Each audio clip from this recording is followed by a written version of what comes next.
بسم الله الرحمن الرحيم. السلام عليكم ورحمة الله وبركاته. إن الحمد لله نحمده ونستعينه ونستغفره ونعوذ بالله من شرور أنفسنا ومن سيئات أعمالنا. من يهده الله فلا مضل له ومن يضلل فلا هادي له، وأشهد أن لا إله إلا الله وحده لا شريك له، وأشهد أن محمدا عبده ورسوله. يا أيها الذين آمنوا اتقوا الله حق تقاته ولا تموتن إلا وأنتم مسلمون. يا أيها الناس اتقوا ربكم الذي خلقكم من نفس واحدة وخلق منها زوجها وبث منهما رجالا كثيرا ونساء، واتقوا الله الذي تساءلون به والأرحام إن الله كان عليكم رقيبا. يا أيها الذين آمنوا اتقوا الله وقولوا قولا سديدا يصلح لكم أعمالكم ويغفر لكم ذنوبكم، ومن يطع الله ورسوله فقد فاز فوزا عظيما. أما بعد، فإن خير الكلام كلام الله عز وجل، وخير الهدي هدي محمد صلى الله عليه وعلى آله وصحبه وسلم، وشر الأمور محدثاتها، فإن كل محدثة بدعة وكل بدعة ضلالة وكل ضلالة في النار.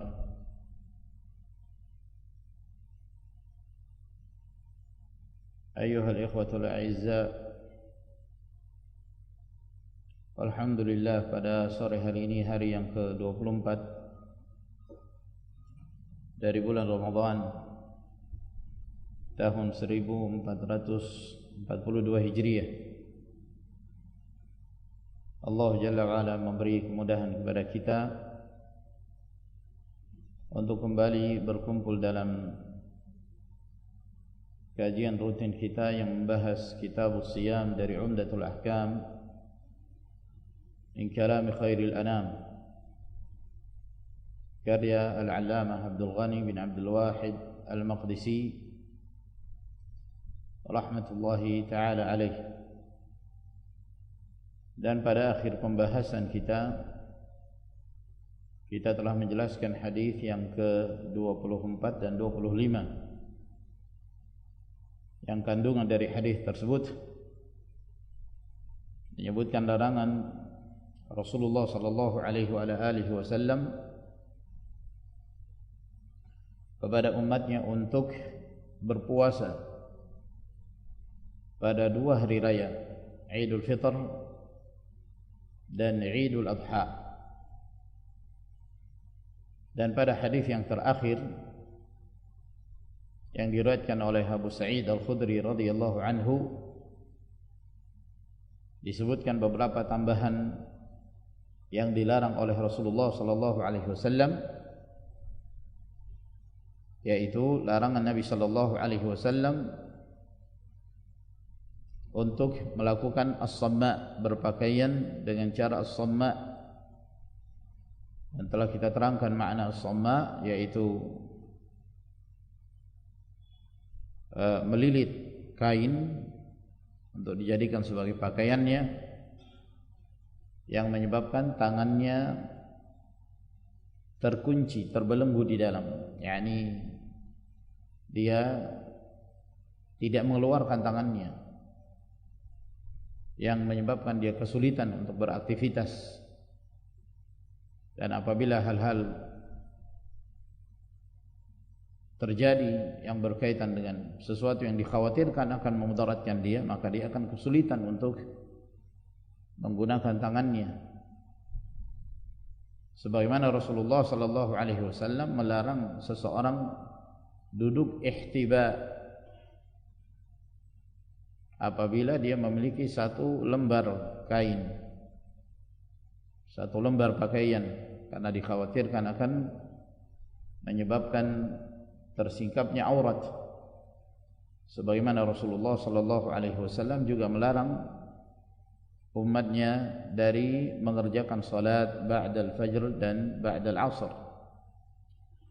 Dan pada akhir hadis ini disebutkan oleh Al-Maqdisi rahimahullah, akhrajahu Muslim bitamamih.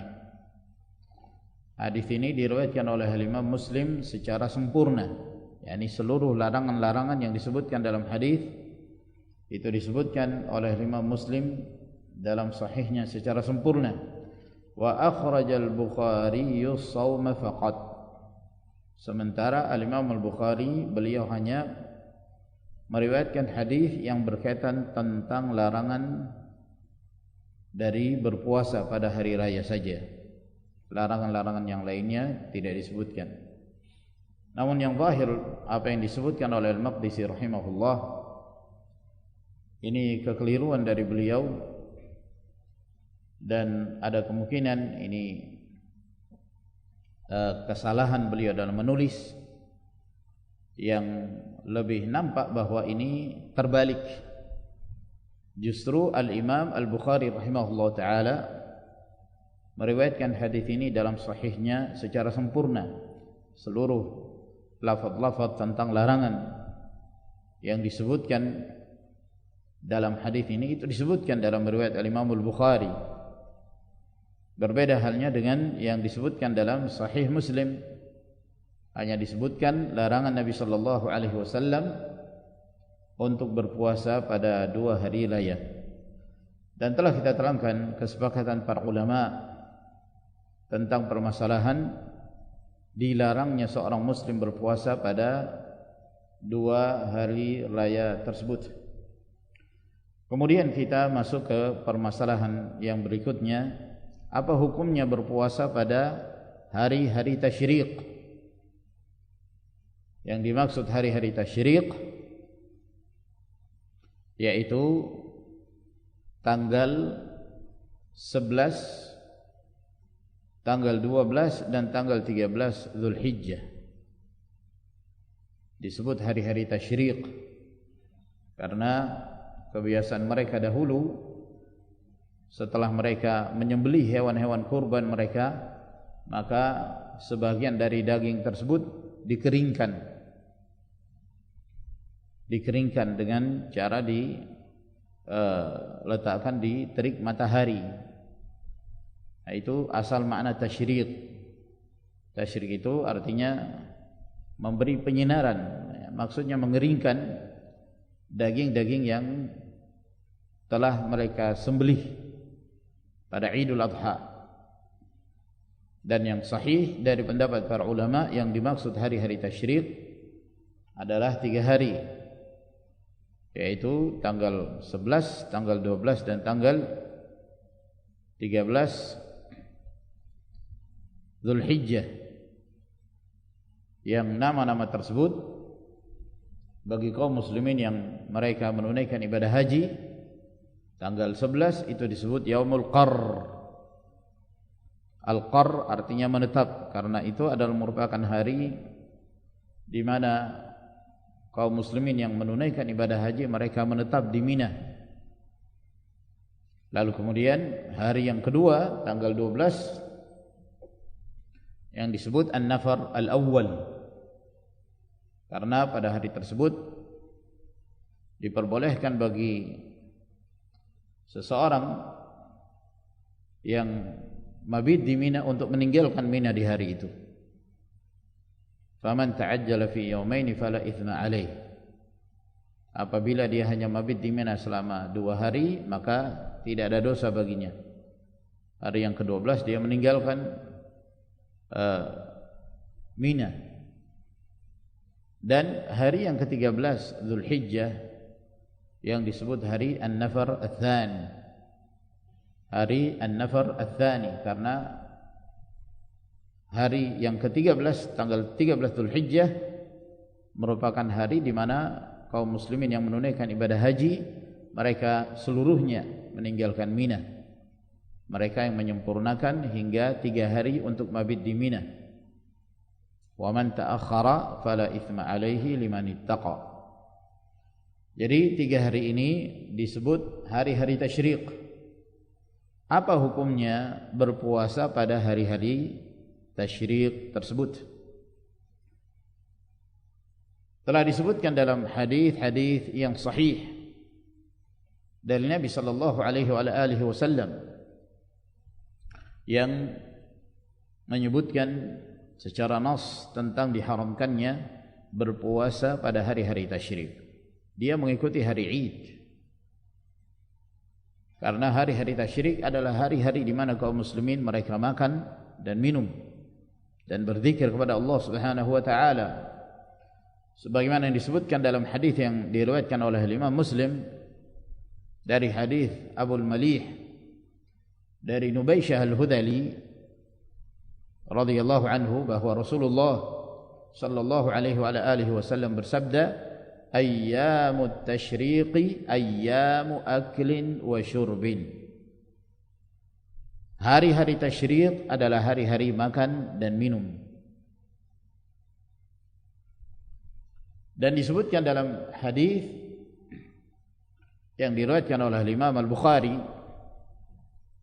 dari Ibnu Umar radhiyallahu taala anhuma, beliau mengatakan lam yurakhas fi ayyami tasyriqi ay yusamna illa liman lam yajidil hadi.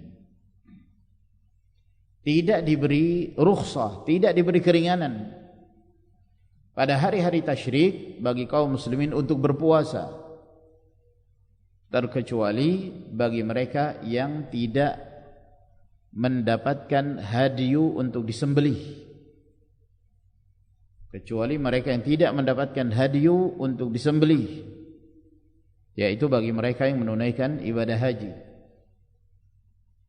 Sebagaimana yang kita ketahui bahwa haji itu ada 3 macam.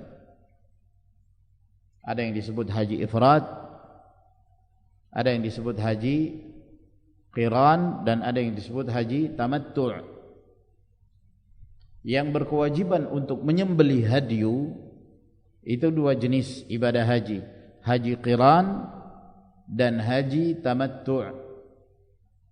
2 jenis ini apabila seseorang menjalani ibadah haji maka dia diwajibkan untuk menyembelih hadiyu. Hadiyu itu seperti hewan kurban bagi mereka yang tidak menunaikan ibadah haji. Nah, seorang yang menunaikan ibadah haji tamattu' misalnya atau haji qiran, pada saat dia tidak mendapatkan hewan untuk disembelih dijadikan sebagai hadiyu, maka mereka disyariatkan untuk menggantinya dengan berpuasa. Berpuasa 3 hari di masa-masa haji dan 7 hari apabila mereka telah kembali ke kampung halamannya. Faman lam yajid fasiyamu 3 ayyamin fil haji wa 7 idza raja'tum. Barang siapa yang tidak mendapatkan hewan sembelihan hadiyu, maka gantinya adalah berpuasa 3 hari pada saat haji dan 7 hari ketika kembali ke kampung halaman setelah haji. Nah, termasuk di antara waktu yang diperbolehkan seorang untuk berpuasa bagi mereka yang tidak mendapatkan sembelihan untuk dijadikan sebagai sembelihan hadiyu adalah berpuasa pada hari-hari tasyriq. Pada tanggal 11, pada tanggal 12 dan pada tanggal 13 Dzulhijjah. Nah, itu diperbolehkan sebagaimana yang disebutkan oleh Abdullah bin Umar radhiyallahu taala anhuma. Tidak diberi keringanan bagi kaum muslimin untuk berpuasa pada hari-hari tasyrik illa liman lam yajidil hadi, kecuali mereka yang tidak mendapatkan hewan sembelihan hadiyu, maka mereka diperbolehkan berpuasa pada 3 hari dari hari-hari tasyrik tersebut. Demikian pula diriwayatkan oleh Imam Malik dalam kitabnya Al-Muwatta dan Abu Dawud dalam sunannya dari Yazid bin Al-Had dari Abu Murrah maula Ummu Hani bahwa suatu ketika Abu Murrah mendatangi Abdullah bin Amr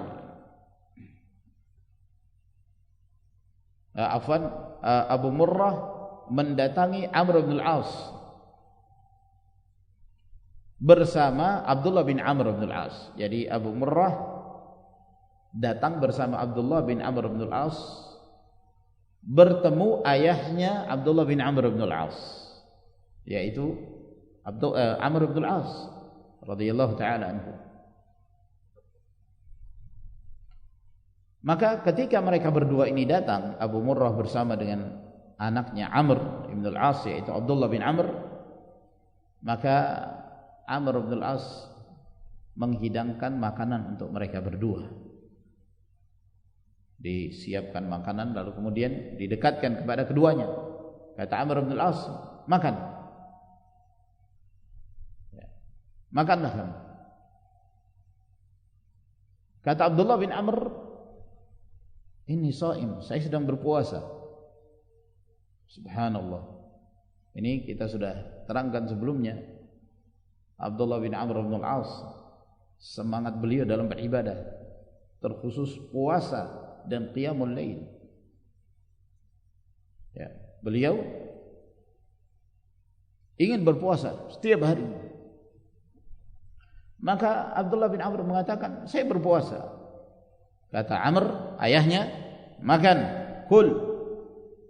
Fahadhihi al-ayyamu allati kana Rasulullah sallallahu alaihi wasallam ya'muruna bi iftariha wa yanhana an siyamiha.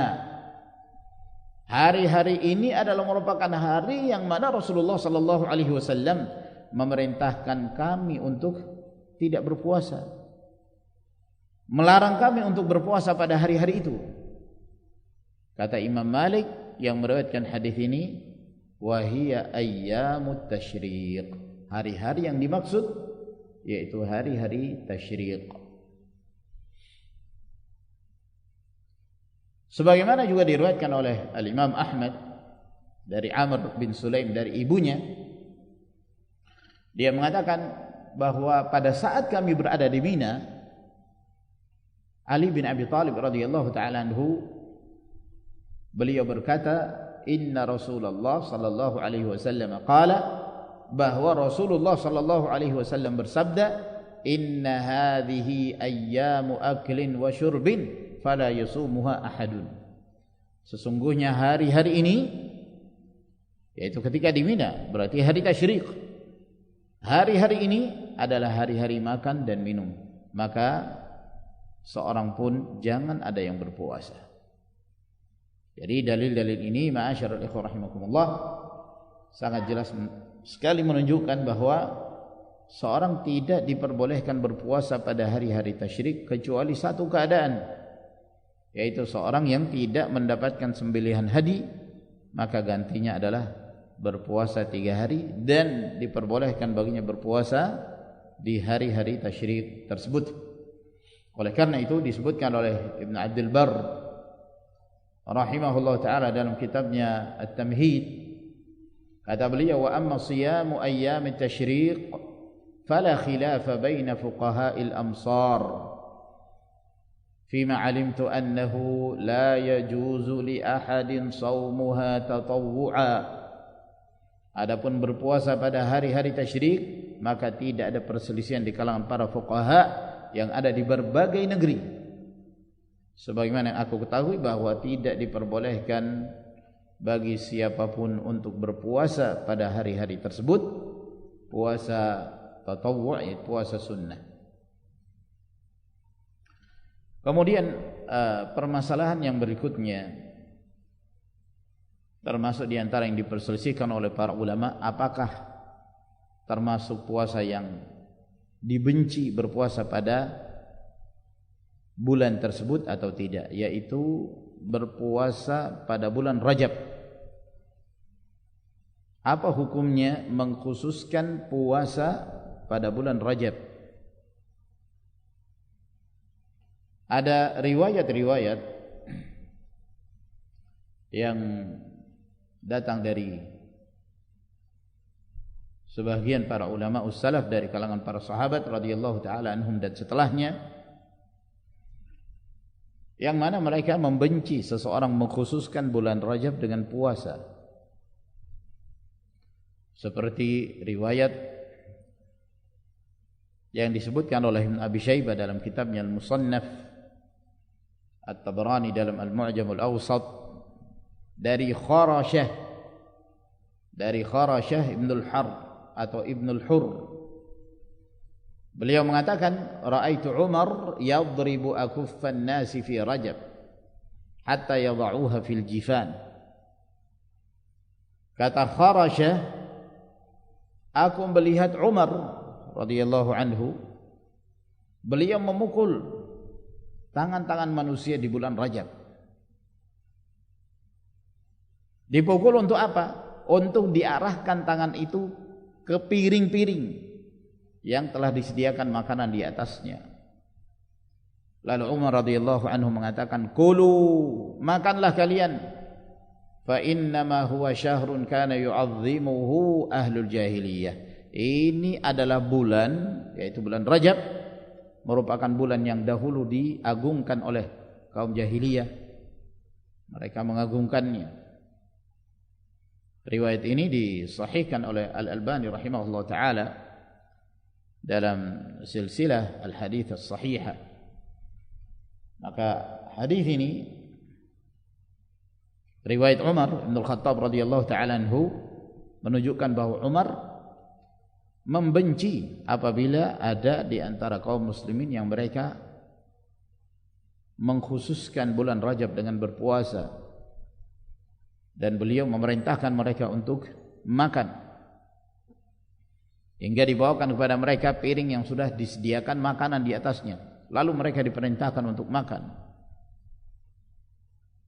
Dan beliau menyebutkan alasannya karena ini adalah puasa yang dahulu orang-orang jahiliyah mengagungkannya, memuliakannya. Jangan sampai ketika kalian berpuasa pada saat itu dianggap bahwa kalian mengkhususkan bulan Rajab sebagai bulan yang mu'azzam, sebagai bulan yang dimuliakan, diagungkan tanpa yang lainnya. Dari sisi ini seseorang dibenci untuk berpuasa pada bulan Rajab, artinya mengkhususkan. Di bulan-bulan yang lain dia tidak biasa berpuasa seperti itu. Kenapa ketika memasuki bulan Rajab kok dia kayak semangat berpuasa di hari-hari di bulan Rajab, sementara di hari-hari yang lain, di bulan yang lain dia tidak seperti itu? Berarti kan ada bentuk takhsis, pengkhususan. Ketika dia mengkhususkan ada unsur ta'zim, pengagungan, pemuliaan, seperti yang dilakukan oleh kaum jahiliyah dahulu. Demikian pula diriwayatkan oleh Abdul Razzaq dalam Al-Musannaf dari Ibn Jurayj dari Atha, kata beliau, kana Ibn Abbas yanha an siyami Rajabin kullih li'alla yutakhadha 'ida. Bahwa Ibn Abbas beliau melarang berpuasa pada seluruh bulan Rajab agar jangan sampai itu dijadikan 'id. Jangan sampai itu dianggap sebagai satu bulan yang diagungkan, yang dianggap sebagai hari raya. Sehingga Ibn Abbas melarangnya. Demikian pula yang diriwayatkan oleh Abu Bakar bin Abi Syaibah dari Asim bin Muhammad dari ayahnya bahwa Abdullah bin Umar radhiyallahu ta'ala anhuma apabila beliau melihat manusia mereka mempersiapkan bulan Rajab dengan berpuasa, maka beliau membenci hal itu. Oleh karena itu, berdasarkan riwayat-riwayat yang datang dari sebagian as-salaf dari kalangan para sahabat dan yang setelahnya, maka tidak sepantasnya seseorang mengkhususkan. Artinya kalau dia berpuasa di bulan Rajab, dia juga berpuasa di bulan yang lain. Jangan mengkhususkan bulan Rajab dengan berpuasa sehingga ada unsur ta'zim, pengagungan. Kata Ibn Taimiyah rahimahullah ta'ala dalam Iqtida' As-Siratal Mustaqim, فاتخاذه موسما بحيث يفرد بالصوم مكروه عند الإمام أحمد وغيره. Menjadikan bulan Rajab itu sebagai satu musim di mana bulan tersebut dikhususkan untuk berpuasa adalah hal yang makruh, yang dibenci menurut Imam Ahmad dan selainnya, sebagaimana diriwayatkan dari Umar bin Al-Khattab, dari Abu Bakrah dan selainnya dari para sahabat radhiyallahu anhum. Demikian pula yang disebutkan oleh Ibnu Qayyim rahimahullah dalam I'lam al-Muwaqqi'in. Kata beliau, as-sunnatu madat bi karahati ifradi Rajabin bis-shaum. Bahwa as-sunnah telah tetap, ya, sampai beliau menyandarkan kepada sunnah, yakni kepada Rasulullah. Sehingga dari sini difahami oleh Ibnu Qayyim rahimahullah bahwa apa yang diriwayatkan dari para sahabat, larangan mereka itu memiliki hukum marfu', penyandarannya kepada Rasulullah sallallahu alaihi wasallam. Kata beliau, as-sunnah, di dalam as-sunnah telah tetap tentang dibencinya menyendirikan bulan Rajab, mengkhususkan bulan Rajab dengan berpuasa. Namun apabila seorang tidak mengkhususkan bulan Rajab, dia juga berpuasa seperti di bulan yang lain, maka tidak mengapa seseorang berpuasa di bulan Rajab. Kemudian ma'asyiral ikhwah rahimakumullah, kita memasuki hadis yang berikutnya, yaitu hadis yang ke-26, dan ini hadis yang terakhir yang disebutkan pada bab yang ketiga. Disebutkan oleh Abdul Ghani bin Abdul Wahid Al-Maqdisi rahimahullah an Abi Sa'id Al-Khudri radhiyallahu anhu qala, dari Abu Sa'id Al-Khudri radhiyallahu anhu berkata, bersabda Rasulullah sallallahu alaihi wa alihi wasallam, man shama yawman fi sabilillah ba'ada Allahu wajhahu 'anil nari 70 kharifan. Man shama yawman, barang siapa yang berpuasa yauman, satu hari, fi sabilillah, di jalan Allah subhanahu wa ta'ala. Apa yang dimaksud di jalan Allah? Barang siapa yang berpuasa di jalan Allah satu hari, ba'adallahu wajhahu, maka Allah subhanahu wa ta'ala menjauhkan wajahnya dari neraka, anin nar 70 kharifan, sejauh perjalanan 70 tahun. Man shama yauman, barang siapa yang berpuasa satu hari di jalan Allah.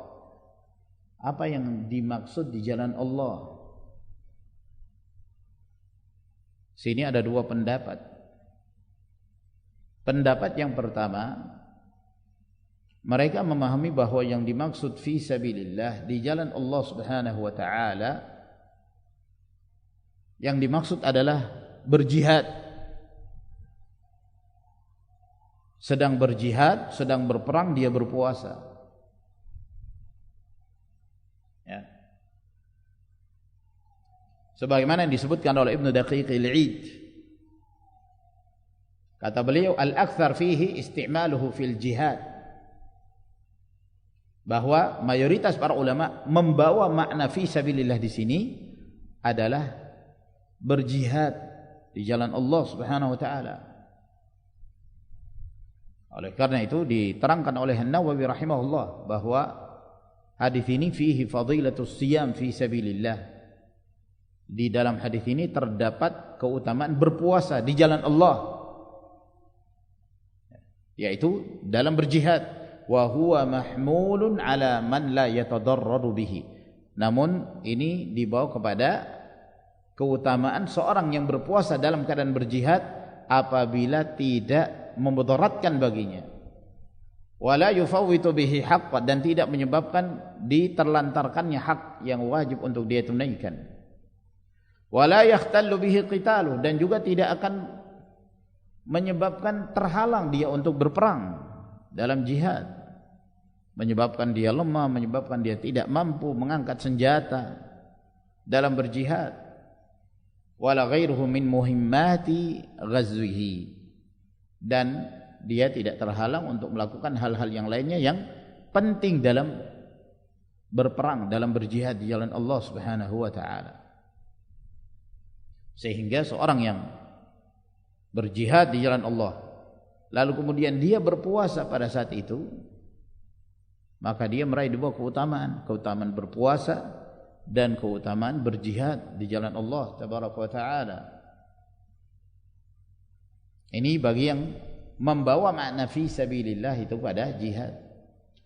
Sebagian para ulama menerangkan dan menguatkan pendapat bahwa yang dimaksud fi sabilillah di sini adalah taatullah. Taat kepada Allah Subhanahu wa taala. Tidak terkhusus pada saat berperang. Berjihad dalam artian berperang. Namun siapa saja yang sedang berpuasa dalam keadaan dia berada di jalan Allah, dia sedang menjalankan ketaatan kepada Allah, termasuk pada saat dia menuntut ilmu, ya, atau dia keluar untuk berdakwah atau melakukan hal-hal yang lainnya, dia melakukannya dengan ikhlas, mengharapkan ridha Allah Subhanahu wa taala. Dia sedang berangkat untuk menjalani umrah misalnya atau haji, lalu dia berpuasa.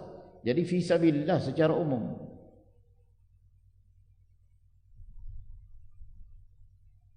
Dan ini yang dikuatkan oleh sebagian para ulama, ya. Dan yang menguatkan pendapat ini bahwa yang dimaksud adalah taat kepada Allah secara umum adalah hadis Hudzaifah. Hadis ini disahihkan oleh Al-Albani rahimahullah, di mana Hudzaifah radhiyallahu taala anhu beliau mengatakan, aku menyandarkan Nabi sallallahu alaihi wasallam ke dadaku. Lalu beliau mengatakan, man qala la ilaha illallah ibtigha'a wajhillah khutima lahu biha dakhalal jannah. Barang siapa yang mengucapkan la ilaha illallah dengan ikhlas mengharapkan wajah Allah, maka dia mengakhiri hidupnya dengan la ilaha illallah tersebut, maka dia pasti masuk surga. Wa man shama yawman ibtigha'a wajhillah khutima lahu biha dakhalal jannah. Barang siapa yang berpuasa satu hari dia mengharapkan wajah Allah Subhanahu wa taala, lalu kemudian dia berakhir hidupnya dengan berpuasa itu, maka dia masuk ke dalam al-jannah. Maka di sini disebutkan keutamaan seorang yang berpuasa karena mengharapkan wajah Allah, keikhlasan dalam berpuasa.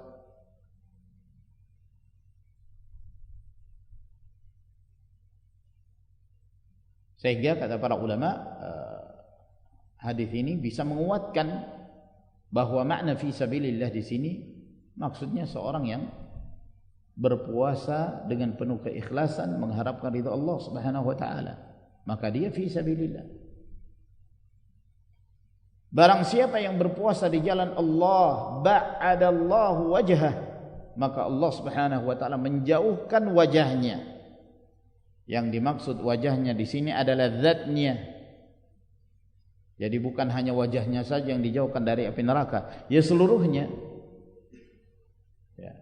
Namun disebut wajah karena wajah itu adalah asyraful a'dha, anggota tubuh yang paling mulia. Anggota tubuh yang paling mulia. Oleh karena itu Rasulullah sallallahu alaihi wasallam apabila beliau mengatakan bahwa apabila seorang hendak memukul, jangan memukul wajah, fala tadribil wajh. Karena wajah itu adalah bagian yang paling mulia dari tubuh seseorang. Maka Allah Subhanahu wa taala menjauhkan wajahnya, yaitu zatnya, dirinya orang tersebut yang berpuasa. Allah Azza wa Jalla jauhkan. Jauhnya bagaimana? Berapa jauhnya antara dia dengan neraka itu? 70 kharifan, 70 kharif. 70 kharif. Asal makna kharif ya, itu adalah nama musim ya. Kalau di selain negeri kita, di Eropa atau di Arab, itu dikenal ada 4 jenis musim. Ada musim panas disebut as-saif, ada musim dingin disebut asy-syita, ada musim semi disebut rabi', dan ada musim gugur yang disebut kharif. Jadi kharif ini adalah salah satu nama musim dalam perhitungan tahun. Nah, di sini yang dimaksud kharif di sini bukan musim gugurnya, tapi yang dimaksud di sini adalah tahun. Ya. Seperti halnya ketika seorang, atau dalam bahasa Arab itu disebut kullu jum'ah, misalnya setiap Jumat, maksudnya setiap pekan disebutkan Jum'ah. Tapi yang dimaksud di situ adalah setiap pekan. Jadi 70 kharifan, 70 kharif maksudnya 70 tahun. Dan disebutnya kharif karena kata para ulama bahwa kharif itu adalah waktu di mana biasanya itu adalah merupakan waktu di mana mereka memanen hasil kebun mereka, buah-buahan mereka. Namun kata para ulama seperti Al-Qurtubi rahimahullah mengatakan 70 tahun di sini bukan yang dimaksud tepat 70 tahun gitu, bukan. Namun yang dimaksud di sini adalah al-mu'afatu minha, bahwa hamba itu diselamatkan dari api neraka. Dia tidak akan menyentuh api neraka itu sama sekali. Allah jauhkan dia darinya. Itu yang dimaksud. Maka di dalam hadis ini ada beberapa faedah.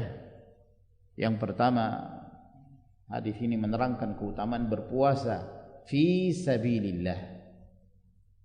Ya, kembali kepada perselisihan yang kita terangkan tadi. Kalau yang dimaksud fi sabilillah adalah berjihad, berarti hadis ini menerangkan keutamaan seorang yang berpuasa dalam keadaan dia sedang berjihad di jalan Allah Subhanahu wa taala.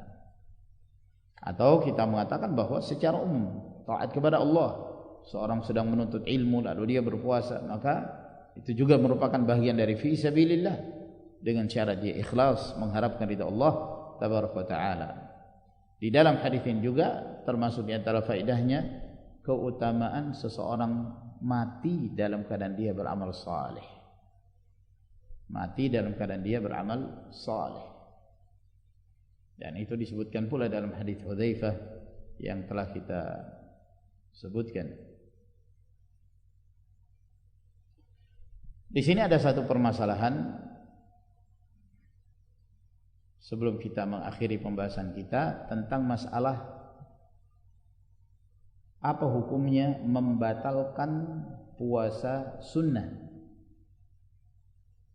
Seseorang sedang berpuasa sunnah lalu dia membatalkannya, itu apa hukumnya? Apakah diperbolehkan? Kemudian kalau dia membatalkan, apakah dia berkewajiban mengqadha yang sunnah tersebut? Hadis-hadis yang diriwayatkan dari Nabi sallallahu alaihi wasallam menunjukkan bahwa seseorang yang berpuasa sunnah dia boleh membatalkannya dan tidak berkewajiban untuk menyempurnakan. apalagi kalau ada hal-hal yang membuat dia merasa lebih afdal kalau dia membatalkan puasa. Seperti misalnya pada saat dia diundang makan, ya, dan dihidangkan, dan untuk mengenakkan perasaan si pemilik rumah, tuan rumah, maka dia membatalkan puasanya. Maka diperbolehkan. Di antara menunjukkan hal tersebut adalah hadis yang diriwayatkan oleh Imam Muslim dari hadis Aisyah radhiyallahu anha, bahwa ketika Rasulullah sallallahu alaihi wasallam mendatangi Aisyah lalu bertanya, hal indakum syai', apakah kalian memiliki sesuatu? Maka kami menjawab, tidak ada. Kata Rasulullah, fa inni idzan shaim, kalau begitu sekarang aku berpuasa karena enggak ada makanan di rumahnya. Lalu kemudian suatu hari kami menyampaikan kepada Nabi sallallahu alaihi wasallam, ya Rasulullah, uhdiya lana hais. Wahai Rasulullah, telah dihadiahkan kepada kami hais. Hais itu sejenis makanan yang bahannya dari kurma, kemudian ada kejunya, ada saminnya, ya. Kadang-kadang keju diganti dengan tepung atau gandum. Nah, itu disebut hais. Kata mereka, istri Nabi sallallahu alaihi wasallam, telah dihadiahkan kepada kami hais. Kata Nabi, arini, perlihatkan kepadaku. Dalam riwayat yang lain, adni, dekatkan hais itu kepadaku. Falaqad asbahtu shaiman, sungguh aku tadi sudah menetapkan diri untuk berpuasa. Lalu beliau makan, beliau membatalkan puasanya. Beliau membatalkan puasanya. Oleh karena itu disebutkan oleh Al-Khattabi rahimahullah ta'ala, ketika menyebutkan faedah hadis ini, kata beliau, jawazu iftari as-shaimi qabla al-lail idza kana mutatawwi'an bihi. Diperbolehkannya membatalkan puasa seseorang sebelum tiba malam hari, sebelum terbenamnya matahari, apabila dia melakukan hal itu yang sifatnya sunnah. Dan tidak disebutkan dalam hadis tersebut kewajiban untuk mengqadha puasa sunnah yang dia batalkan. Sebagaimana juga Imam At-Tirmidzi meriwayatkan dalam jami'nya dari Simak bin Harb, beliau mengatakan bahwa ada salah seorang dari anak-anak Ummu Hani memberitakan kepadaku, dan aku bertemu di antara mereka, di antara anak-anaknya Ummu Hani, yang afdal dari mereka adalah seorang yang bernama Ja'dah. Ja'dah dari keturunannya Ummu Hani. Dan Ummu Hani itu adalah neneknya dia. Dia memberitakan padaku dari neneknya, yaitu Ummu Hani, memberitakan bahwa suatu ketika Rasulullah sallallahu alaihi wasallam bertemu dengan Ummu Hani. Lalu kemudian Nabi sallallahu alaihi wasallam dihidangkan kepada beliau minum, maka beliau pun meminumnya. Lalu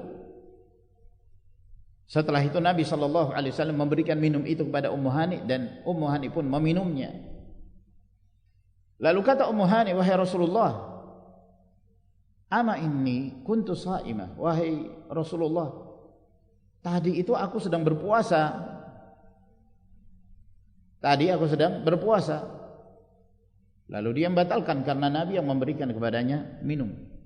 Maka Rasulullah sallallahu alaihi wasallam mengatakan, as-shaimul mutatawwi'u aminu nafsihi. Dalam riwayat yang lain, amiru nafsihi. Dalam sebagian riwayat perawinya ragu apakah Nabi mengatakan aminu atau amiru. As-shaimul mutatawwi', orang yang berpuasa sunnah itu aminu nafsihi. Amin dari amanah. Berarti kalau dia amin, maknanya adalah dia amanah terhadap dirinya sendiri, sehingga dia terserah dia mau berbuat apa. Ya. Atau dia berlafaz amiru nafsihi. Amir berarti pemimpin, yaitu dia yang mengatur dirinya sendiri, dia yang memimpin dirinya sendiri. Ya. Jadi terserah dia. Insya'a sama wa insya'a aftara. Apabila dia ingin maka dia boleh berpuasa, apabila dia ingin maka dia boleh membatalkan. Jadi hadis ini disebutkan oleh Tirmidzi rahimahullah, wal amalu alaihi 'inda ba'd ahli al-'ilm min ashabin nabi sallallahu alaihi wasallam wa ghairihim anna as-sha'im al-mutatawwi' idza aftara fala qada'a alaihi illa an yuhibba an yaqdiyahu. Bahwa hadis ini diamalkan oleh sebagian para ulama dari para sahabat Nabi sallallahu alaihi wasallam dan selain mereka, bahwa orang yang berpuasa sunnah apabila dia membatalkan puasanya tidak ada qada atasnya, kecuali kalau dia sendiri ingin mengqada. Tapi kewajiban mengqada tidak ada. Dan ini pendapat Sufyan ats-Tsauri, pendapat Ahmad, Ishaq bin Rahuya, Asy-Syafi'i rahimahumullahu taala. Jadi kesimpulannya bahwa seorang berpuasa sunnah lalu pada saat dia hendak membatalkannya, apakah karena ada kemaslahatan tertentu atau tidak, maka diperbolehkan dan dia tidak berdosa dan tidak ada kewajiban baginya untuk mengqadha puasanya. Dengan demikian selesai pembahasan seluruh hadis-hadis pada bab yang ketiga ini. Insyaallah taala pada pertemuan yang berikutnya kita memasuki pembahasan tentang Lailatul Qadar. Kemudian bab yang berikutnya tentang i'tikaf. Sebelum kita akhiri, di sini ada pertanyaan. Apakah ada sunnahnya apabila saat hari raya memberi ucapan taqabbalallahu minna wa minkum? Dan apa yang harus diucapkan atau jawab kepada yang memberi ucapan tersebut? Mengucapkan selamat di hari raya Idul Fitr termasuk di antara sunnatus salaf, dilakukan oleh para sahabat radhiyallahu taala anhum dan selain mereka. Oleh karena itu Al-Ajurri rahimahullah ketika beliau menyebutkan tentang hukum mengucapkan selamat pada hari raya, kata beliau, ini perbuatan para sahabat dan ini adalah pandangan para ulama. Dan Imam Malik rahimahullah ketika beliau ditanya tentangnya, kata beliau, lam yazal yu'raf hada bil Madinah. Di kota Madinah sendiri itu masih biasa dilakukan hal ini. Ya, artinya peninggalan dari generasi sebelumnya, dari para sahabat radhiyallahu taala anhum. Dan disebutkan dalam beberapa riwayat yang dikuatkan oleh para ulama termasuk Syekh Al-Albani rahimahullah, dari Jubair bin Nufair, kata beliau, kana ashabu Rasulillah sallallahu alaihi wasallam idza iltaqaw yawm al-'id yaqulu ba'dhum li ba'dhin taqabbalallahu minna wa minka. Bahwa kebiasaan para sahabat Rasul sallallahu alaihi wasallam apabila mereka bertemu pada hari raya, maka sebagian mereka mengatakan pada sebagian yang lain, taqabbalallahu minna wa minka, atau taqabbalallahu minna wa minkum. Sebagaimana juga diriwayatkan dengan sanad yang hasan dari Muhammad bin Ziyad Al-Alhani, kata beliau, aku melihat Abu Umamah Al-Bahili, sahabat Nabi sallallahu alaihi wasallam, beliau mengatakan kepada para sahabatnya ucapan taqabbalallahu minna wa minkum pada hari raya.